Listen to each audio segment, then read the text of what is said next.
Because when we hear you say, I flowed an enormous amount of energy towards something, we want to say to you, that's probably why it's taking so long. And what we mean by that is, most of you, when you say flow energy, you mean I gave it a lot of attention. Right. And most of you gave it attention from a place of resistance. So most of that attention that you were giving it wasn't making much happen. When a person says, I really want more money, in most cases, the way they came to that conclusion was from not having enough money, from knowing the discomfort of not having enough money. So the whole time they're saying, I want more money, what their vibration is saying is, I haven't been enjoying this not enough money.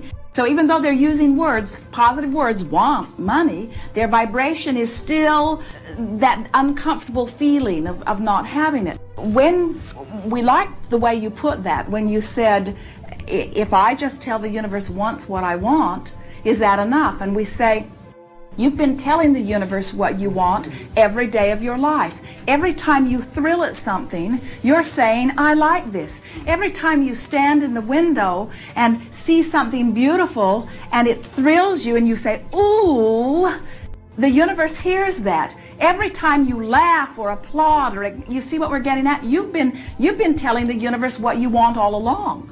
And so now as you are saying, yeah, bring me these good things, and my work is to hold myself in a vibrational place that will allow those good things, then all is well. We want to give you a little enhancement to that placemat process. The placemat process is this. It is the most powerful process that we've offered. It takes about 5 minutes a day. Take a large piece of paper, draw a line down the center of the page, and on the left side is a heading, write action things that I'm working on. On the right side, as a heading, write things I would like the universe to work on. Now, treat your side just like you would a things to do today list. On the universe's side, write anything you want that for whatever reason you're not ready to take action on. You notice that whenever you say, I want something, you are brought startlingly to the awareness of where you stand relative to it. And so the difference between where you are and where you want to be is illuminated. We see many things on your list day after day that you are not doing. We think they are on the wrong list. Remember, your list is only for those things you are ready to take action on. That relief is the releasing of resistance. Now we're going to give you a sort of augmentation of this process. Sit with a notebook and set aside about 30 minutes to do this the first time. After that, you can maintain it on about 5 minutes a day. Make a list of everything you want or need, whether it's what you want to do, whether it's what you want to have, whether it's something you need to do, whether it's something you need to have. In other words, just make a list. Esther wrote things on it from Persian rug to coffee table to remember to order the fax paper. In other words, everything from paper clips to world peace was on her list. She wrote about 8 pages, and once she began writing, the ideas just kept coming. And the more she wrote, the more it came, but the more it came, the more her level of resistance was coming. In other words, all that stuff to do, all that stuff left undone. In other words, she could just feel it became a heavier and heavier process. And finally, after about 30 minutes, she bogged down, and we said, that is enough. Then we said to Esther, now, take a highlighting, one of those magic markers that you use to underline your books. And we said, go through it line by line and ask yourself the question on each item, is this something that I want to or need to tend to today? Well, there were things that she had no choice about. It was the 15th. She had to make the withholding payment to the bank for the employee taxes and so on. And so she highlighted that. And there was a telephone call that she had been guilty about not returning. She highlighted that. In other words, the need tos sort of stood out most. And then there were a few things that she really wanted to do, and so she ended up highlighting 7 or 8 items out of these 7 or 8 pages. Then we said to Esther, now, these highlighted items, make a statement. I will do my best to achieve these today. And then look at all other items in sort of one fell swoop and say, universe, work on these for me, will you please? Universe, work on these, I'll get back to them later. Universe, I'm releasing all other things to you. Now, Esther felt relief in doing that. In other words, and what had actually taken place was she had, in that process, fulfilled the prerequisites for deliberate creating. You've heard us say, want it and allow it, and it is.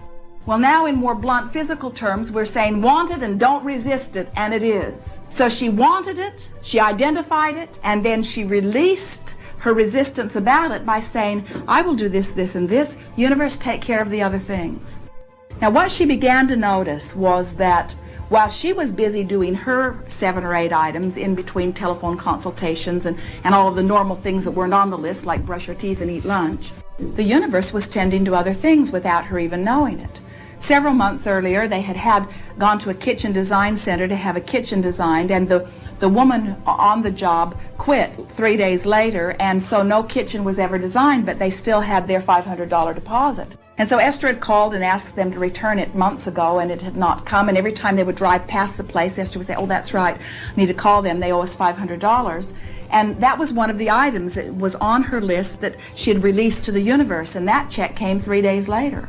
In other words, people that she'd intended to called the office, and it got resolved. In other words, Esther starts getting messages. And what Esther began to notice was, with her darker marker, which was the marker she uses that means this is complete, the universe was dealing with things faster than she was. In other words, she was doing her best through her action to tend to them, but many of the things that she had not given any more thought to, just that one time, universe, take care of this. We talked to a woman not long ago. She said, Abraham, I've been doing this process for 6 weeks. She said, it is like magic. She said, last night I counted 7 major things that have already come about, things I've wanted for years. We said, can you hear what you're saying? I've wanted them for years. It is only recently I have wanted with no resistance. Now, this is something you just have to feel your way to, you see. Some things you have more resistance about than others. So what is happening to you as you say, I'm feeling better and better, that means you have less and less resistance, which means those things that you have been telling the universe from the day of your birth that you wanted are coming into place. We said to Esther to get her attention about this, the universe is an enormous staff. You are not utilizing us as much as you could. To delegate to unseen forces and to trust that they know what you mean and that they will do what you say. And we say, they won't do what you say. They do what you vibrate.